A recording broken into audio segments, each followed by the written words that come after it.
আসসালামু আলাইকুম। Hi guys আসসালামু আলাইকুম। আছি আমি আজকে বাচ্চাকে খাবার দিছি বলি বসে দানাদার খাদ্য দিছি, খড় দিছি, ঘাস দিছি।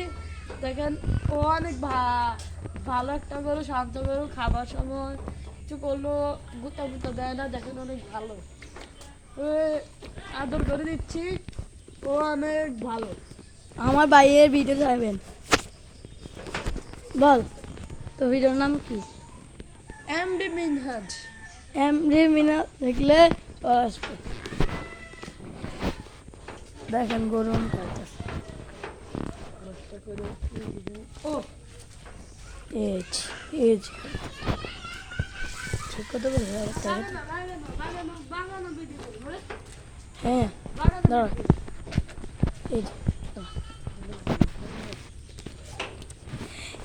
এই পদ্ধতি থেকে লাইক করে শেয়ার সাবস্ক্রাইব বাই।